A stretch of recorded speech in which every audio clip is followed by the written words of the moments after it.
Okay, so I wanted to take just a couple of minutes to cover something that I know plagues a lot of people that I care about.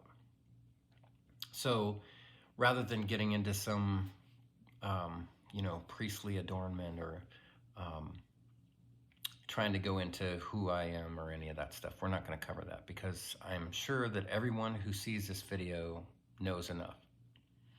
So I wanted to share something about money with you. Some of you know that I've studied a lot of different theologies and religious philosophies and different things. Um, One of the things that I've come across is in the Hindu philosophy, money and um, basically any abundance and properties and things of value. They're blessings from an entity called Lakshmi Devidasi. Lakshmi is an important part of um, fruitfulness and abundance in life and beauty and bounty and the prize that you get from being in harmony, right? So many of the people that I know, they have an outlook about money where they think that it's evil and they vilify people that are successful because they have money. And so they have this cursed life of never having enough for everything, like struggling to pay the rent or to buy a car or driving some car that really shouldn't be driven because it is derelict or whatever. I mean, and many of them are daily walking in miracles, truthfully, because they'll sit in a car that shouldn't run and they get it all the way to where they need to go, and bless God, that's just an amazing, beautiful thing, right? um, but the truth is that it's backwards. It's actually like, so you have this amazing divine energy, which is what really we're talking about. And we can get into the negativity of like those that are in control of the money system and all this other stuff. And I can go down that road with you for sure. Um, some of you know that I've done a lot of esoteric film work, and I have met some people that have disclosed a lot of things, and I've been accused of being a conspiracy theorist, which is just another conversation that we shouldn't really have.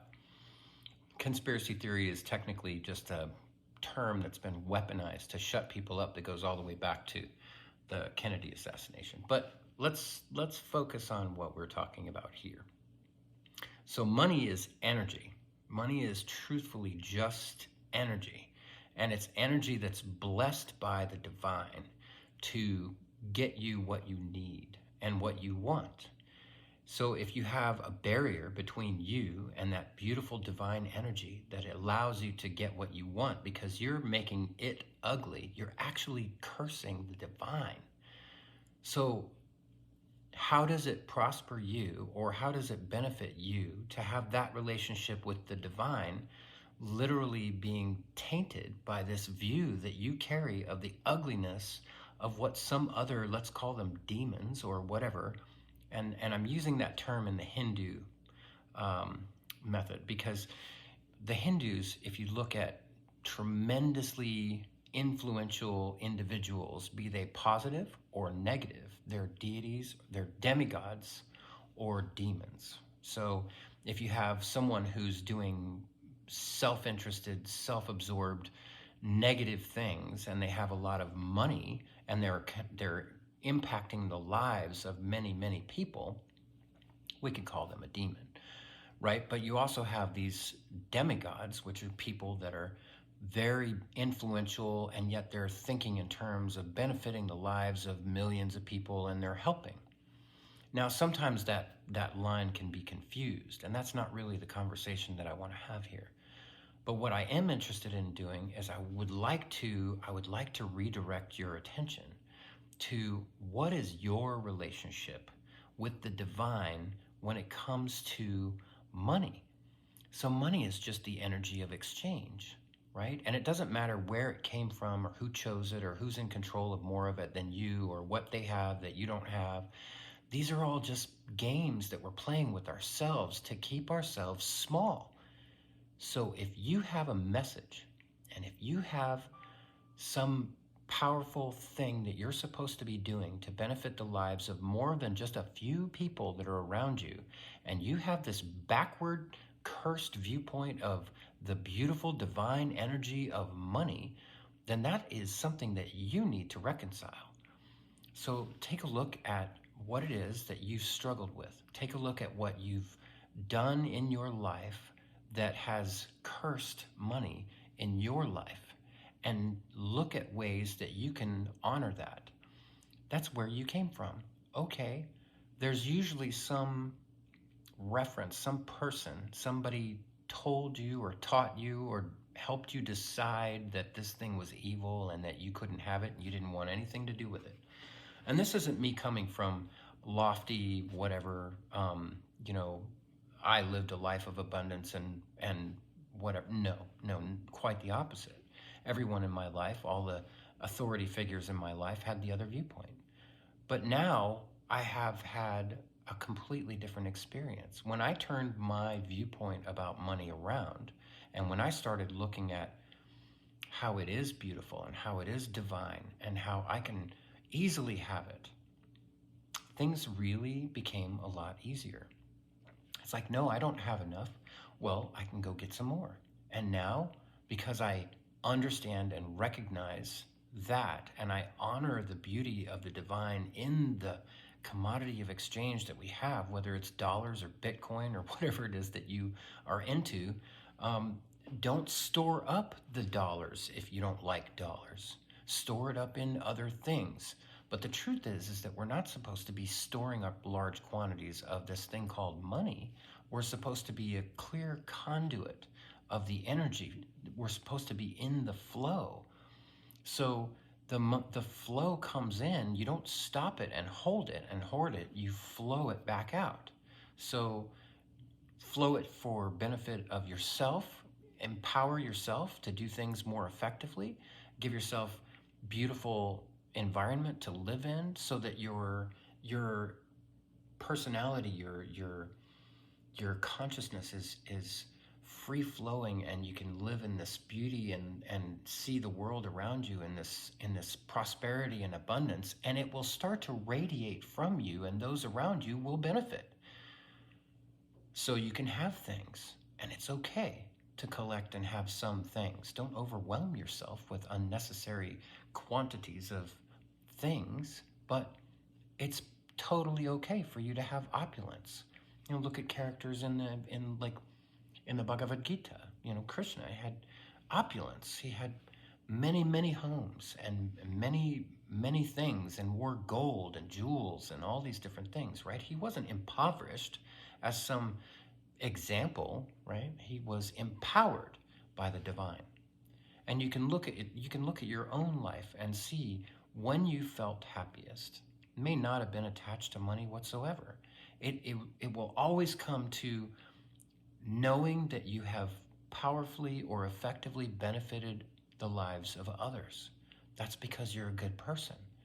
And so empower yourself. Understand that energy and money, you don't want to anchor it down and ground it down. You want to flow it out, right? So it comes in and it flows out, and you do good things with it. Use your money to do good things, like empower yourself, get yourself a nice, nurturing, happy environment to live in, get yourself a few things like a decent car that will get you where you want to go, and not have to worry about, are the tires going to pop, or am I going to have enough gas to get where I need to go?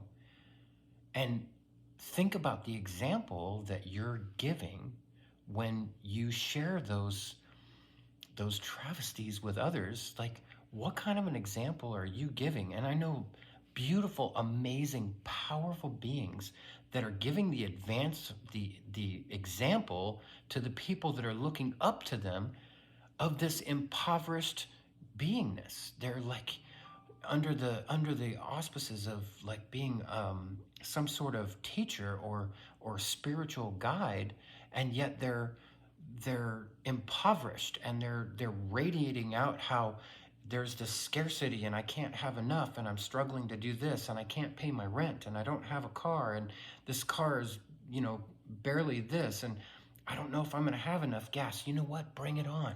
Bring it on. $10, $20 a gallon. Who does that matter to?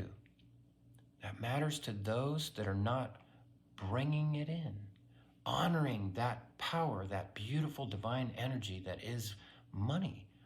Honor it. Bring it in. Let it flow through you and do good things with it.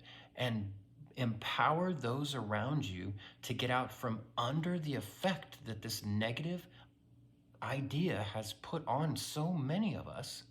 Help them get out from it. But it starts with you. So let it go. Let it go. And then open the flow. Open that flow so that it comes in, and honor the beauty of the divine and that energy, and keep flowing it through and do good things with it. And I'm not saying give $50 to the homeless guy that's reaching his hand out, because that's not going to help him. But if you help him, you want to give him an opportunity. If you can, give him an opportunity. If he's hungry, give him some food. But give him an opportunity, because too many people giving somebody something for free will impoverish them for life, because they have this broken idea of how things come, right? So I'm going to be impoverished and be broke so that people give to me because that's the way I survive. Well, that's insanity, right? It's insanity. Every human being wants to be valuable, wants to contribute and do something valuable for other people. It's a beautiful story. There's this park where all these homeless guys were sitting outside, and I happened to be working in a building across the street, and I see all these guys. This little old lady, look, nice dress, all this stuff. She fell down on the sidewalk, and like 4 or 5 guys jumped up, really shabby looking guys, jumped up to try to go over and help her, to lift her up, because they want to help. They want to contribute. It's ingrained in each one of us that's not totally insane to want to benefit and contribute to those around us, right? So that's the lesson of that. Open yourself up to the flow. Recognize the beautiful divine energy. Honor the goddess of Lakshmi Devidasi, or whatever it is that you recognize. The beauty of the gold and the silver of Gaia that gives us this empowerment so that we can flow that energy throughout our communities and live in prosperity and abundance, and teach prosperity and abundance. And be happy. Live your life.